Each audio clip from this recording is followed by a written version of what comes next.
Montpellier-Agen. Et déjà beaucoup de pression sur les Agenais et leur manager Philippe Sella. Il déclarait déjà la semaine dernière à l'issue de la deuxième défaite consécutive à domicile: on nous a déjà condamnés. Il faut dire que le calendrier n'est pas commode pour Agen avec ce soir ce déplacement à Montpellier. La semaine prochaine, le déplacement chez le champion toulousain. Il fallait se rassurer. Eh bien, Yann Chabenat, les Agenais, dans quel état d'esprit sont-ils ce soir ? Eh bien Isabelle, les Agenais sont arrivés ici à Montpellier détendus et tout sourire, à l'image justement de Philippe Sella. Regardez cette petite image, notre ancien consultant de Canal+, qui a tenu à nous le dire au micro. L'équipe d'Agen veut faire mentir les pronostics et faire taire les critiques ici à Montpellier. Pour cela, eh bien, Agen entame parfaitement la rencontre. 7e minute de jeu, Rémi Martin, le Montpellierin, est sanctionné pour un hors-jeu. Conrad Barnard, le meilleur réalisateur 2012, ne se manque pas et ouvre la marque. Agen mène alors 3-0.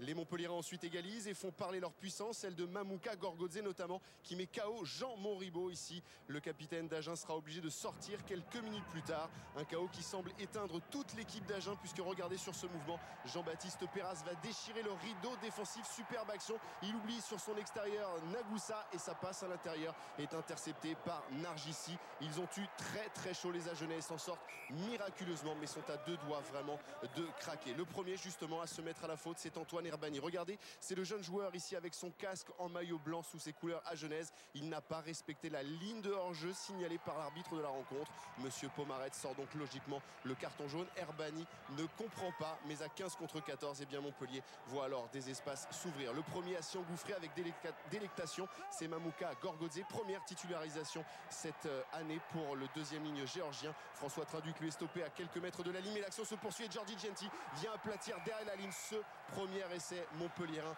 en supériorité numérique. Ils ont trouvé la faille grâce à leurs avants, grâce à leurs trois quarts. Regardez autour de Trinduc, l'ouvreur, les soutiens autour du porteur de ballon, et c'est Genti, le pilier droit, qui vient aplatir derrière la ligne. 10-3, c'est le score à la pause, mais Éric Béchu, l'ancien entraîneur montpelliérain toujours convalescent, est inquiet car Agen ne lâche rien. La preuve, en début de seconde mi-temps, après une pénalité de Barnard, Jonathan Garcia ici s'échappe, il est repris à quelques centimètres de la ligne. Derrière, les soutiens sont là, mais la défense montpelliéraine est vigilante et ne laisse pas le ballon franchir la ligne. Ce ballon justement, il est bien au chaud dans ce regroupement. Les Agenais vont mettre quelques secondes avant de le digérer, avant de le sortir et de l'écarter. Le travail des deuxièmes lignes paye, puisque ce ballon, semble-t-il, est aplati derrière la ligne, mais monsieur Pomared fait appel à la vidéo. À l'image, Antoine Herbani s'y semble avoir effectivement aplati ce ballon, mais regardez bien au ralenti, ce ballon justement, il va échapper aux mains et au contrôle de Roskit en avant. L'essai ne peut donc être validé. Agen en manque de réussite ajoute malgré tout 6 points contre une pénalité à Montpellier. L'écart alors n'est plus que de 4 points. François Trinduc sent le danger et sort sa botte magique. Superbe coup de pied. Rebond favorable pour Nagoussa qui sert parfaitement Carraro. C'est le deuxième essai de cette équipe montpelliéraine. De la réussite, mais de la maîtrise également, la maîtrise sur ce coup de pied de François Trinduc. La réussite avec ce rebond favorable à Nagoussa. Un essai peut-être entaché d'une petite faute. Regardez sur ce ralenti Nagoussa qui écarte Jeff Cooks, le joueur agenais, pour inscrire cet essai. L'arbitre n'interviendra pas, d'où la colère de Philippe Sella, car il le sent, le manager agenais. Cette rencontre a peut-être basculé. Les Montpelliérains ont fait le trou et peuvent désormais envoyer du jeu aux quatre coins du terrain. On se concentre tout d'abord dans l'axe avec Mamouka Gorgodze, mais ensuite les relais se font merveille, et notamment cette superbe passe de François Trinduc pour Nagoussa. Personne face au meilleur marqueur du top 14 de la saison dernière, qui débloque son compteur cette saison et offre à ce moment de la rencontre le point de bonus offensif à cette équipe montpelliéraine. 3 essais à 0.